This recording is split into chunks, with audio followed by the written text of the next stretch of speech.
What it do, what it do, how y'all feeling? Welcome. This is Ash Neil's Radio. I am your host, Ash Neil. That is I. So, we talking to y'all. Yes. Um, this war on Gaza. It's been a lot of back and forth. Um, it's been over a few months now. October 7th was a couple months ago. And there's some things that I don't hear enough people talking about. And I think it's the dehumanization of the Palestinians and how it's basically used to justify the treatment of the Palestinian people. So back when they were doing the hostage release, there was this narrative that Israel was releasing prisoners. And it was just bothering me because I was trying to figure out, well, how do they have prisoners? What did these people do? You know, they were trying to explain that, okay, if Hamas release their hostages, they were coming up with crazy numbers, 1,000 prisoners for one soldier, something like that, maybe 100. I don't know, but to me, I was just sitting there like, so if they gave you 5 soldiers, you have 5,000 people detained, and they're all prisoners, all of them. And then that's what they were saying. They were saying they had like 5-year-old babies that were throwing rocks and women that were chasing after soldiers with knives, trying to stab them.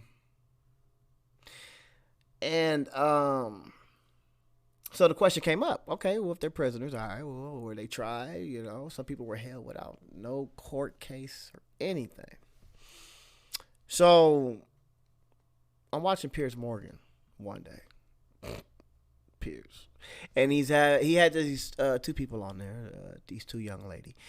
And they were discussing the hostage exchange. Now, mind you, a lot of people disagree that Israel has occupied Palestinian territory for a long time. They deny it. And for some reason, I don't get it. I don't get it.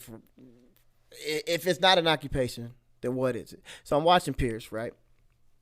And these 2 girls going back and forth. And I don't think this girl knew what she was saying.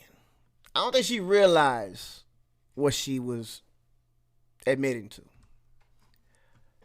You tell me.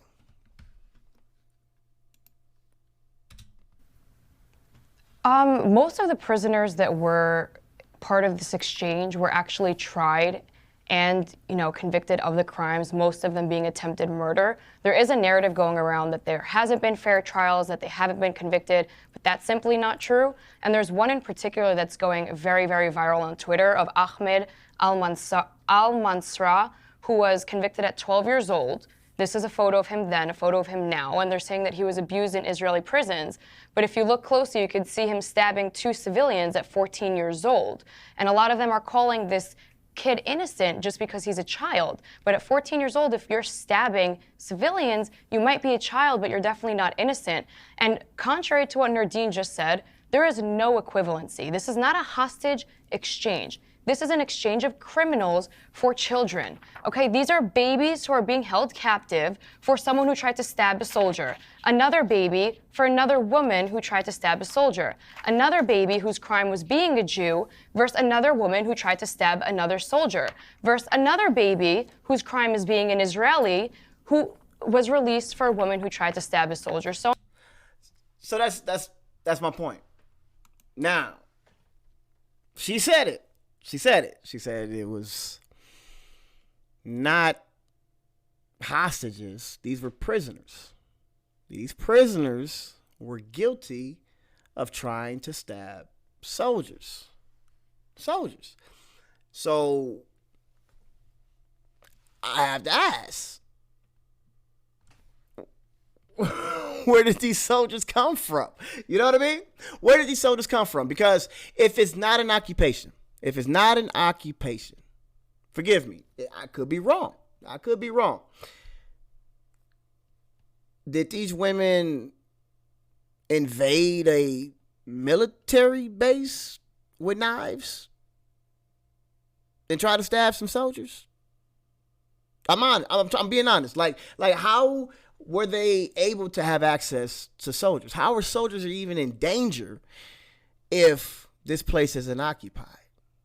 You mean to tell me it's normal for soldiers to be walking around the street with AR-15s on their back while people are just going to the store, getting groceries, if this is not an occupation?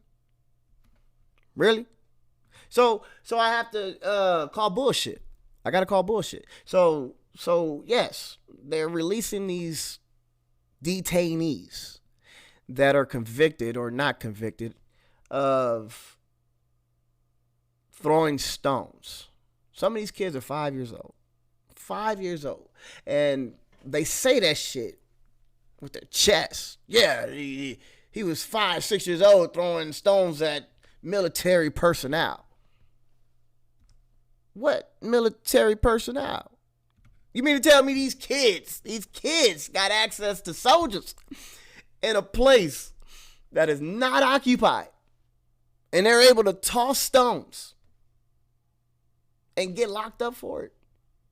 You got to be kidding me. Something ain't adding up to me. So yes, if you ask me, I think it's occupied. I think everybody knows it's occupied. We all know it's an occupation. And when it's an occupation, I think that's what they call a war crime. If you enjoyed this video, please like, share, and subscribe. Subscribe to my channel where I bring you content like this, plus more. But if you don't want to miss a moment, they say you got to hit that little notification bell. All right? I love y'all. I'm out of here. Peace. Yeah.